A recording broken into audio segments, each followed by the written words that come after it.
Bonjour tout le monde, aujourd'hui une vidéo sur les champions du monde. Donc je vais vous parler de toutes les équipes qui ont remporté le mondial de 1930 à maintenant en vous parlant un petit peu d'anecdotes particulières si jamais j'en ai. En 1930, c'est l'Uruguay qui a remporté la toute première Coupe du Monde de l'histoire. Une Coupe du Monde qui n'aura pas vu l'équipe d'Angleterre, qui considérait que de toute manière elle était trop forte pour participer. Et du coup les Anglais se sont privés d'un titre qui aurait pu leur être quasiment donné. Et c'est l'Uruguay, première nation à avoir été champion du monde. En 1934 et 1938, c'est l'Italie qui remporte 2 fois de suite la Coupe du Monde, donc un exploit que seul le Brésil aura réussi à faire, mais je vous en parlerai plus tard. Donc un an seulement avant la Coupe du Monde des armées remportée par l'Allemagne en 1940, avant que les États-Unis réussissent à remporter la deuxième partie en 1945. En 1950, on retrouve l'Uruguay qui remporte encore une fois la Coupe du Monde, sa deuxième de son histoire, malheureusement la dernière. Et ce qui est assez marrant, c'est qu'en 20 ans, du coup, il n'y aura eu que 2 champions du monde différents. En 1954, c'est l'Allemagne qui va remporter son premier titre mondial, un exploit, je dois dire, sachant que le pays était quand même bien divisé en deux.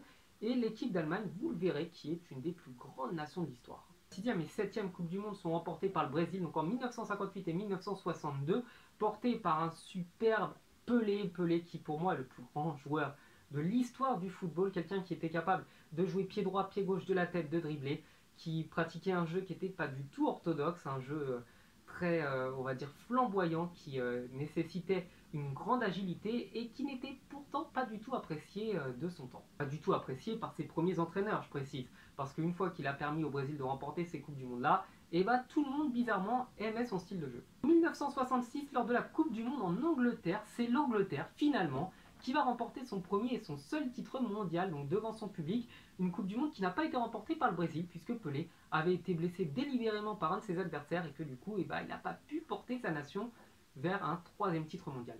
Toutefois, c'était de partir mise et en 1970, c'est le Brésil qui a remporté encore une fois la Coupe du Monde, donc la troisième en 12 ans, c'est extraordinaire, un exploit qu'on n'est pas prêt de revoir, je pense honnêtement, et qui marquera aussi la dernière année de Pelé avec le Brésil. En 1974, la 10e Coupe du Monde est remportée par l'Allemagne. En 1978, c'est l'Argentine qui va remporter la première Coupe du Monde de son histoire. En 1982, c'est l'Italie qui remporte la Coupe du Monde. Et voilà. Donc les Italiens qui remportent leur troisième Coupe du Monde avant une quatrième qu'ils ont volée. Voilà, c'est dit comme ça. On fait le rageux aussi de mon côté. En 1986, la Coupe du Monde de Maradona, remportée par l'Argentine, du coup grâce à un exploit, un magnifique but de la main. C'est totalement ignoble, c'est vraiment infect même comme victoire. Mais cette Coupe du Monde aura vu aussi un but qui est pour moi un des plus beaux de l'histoire de Maradona. 1990, c'est l'Allemagne, et oui, l'Allemagne qui remporte la Coupe du Monde alors qu'avec tous les troubles qu'il y avait dans le pays à cette période-là, les joueurs auraient pu être déconcentrés, mais ça n'a pas été le cas, et l'Allemagne remporte du coup son troisième titre. 1994, là c'est le grand Brésil, une équipe qui était imbattable à cette période-là avec des grands joueurs, des grands noms, que des superstars, que des mecs qui ont marqué l'histoire du football. Donc le Brésil va remporter sa quatrième Coupe du Monde. En 98, les Brésiliens échouent en finale, je pense qu'il n'y a pas besoin de préciser qui a remporté le mondial, puisque Zidane aura mis un doublé et Pelé aura triplé la mise. Donc la France remporte devant son public la Coupe du Monde. En 2002, lors de la Coupe du Monde en Corée et au Japon, c'est le Brésil qui va remporter son 5e titre, donc le dernier qu'ils ont remporté. Et je pense, peut-être que je vais me tromper, mais que c'est sûrement le dernier titre qu'ils remporteront parce que cette génération en or, qui était une génération splendide, est totalement portée disparue. En 2006, la Coupe du Monde n'est pas remportée, elle est volée, voilà.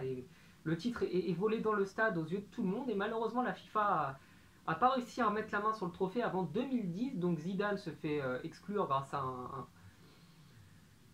un homme très mauvais. Et en 2010, c'est l'Espagne avec son équipe composée essentiellement de Madrilènes et de Barcelonais qui va remporter la Coupe du Monde. Donc l'année où Messi ne mérite pas le Ballon d'Or pour moi, puisqu'Iniesta et Xavi avaient porté l'équipe espagnole. Et d'ailleurs, petite anecdote sur cette équipe d'Espagne, c'est que en finale, le seul joueur qui n'était ni du Barça ni du Real était David Villa et qu'il a finalement signé au cours du mercato au FC Barcelone. En 2014, désillusion immense pour l'Argentine qui échoue en finale face à l'Allemagne. L'Allemagne qui était une grosse équipe, une équipe soudée, une équipe qui jouait les uns pour les autres et qui ont mis 7-1 au Brésil. Donc cet exploit n'est pas véritablement un exploit puisque le Brésil avait complètement perdu les pédales. Et enfin en 2018, amis belges, vous pouvez couper cette vidéo dès maintenant.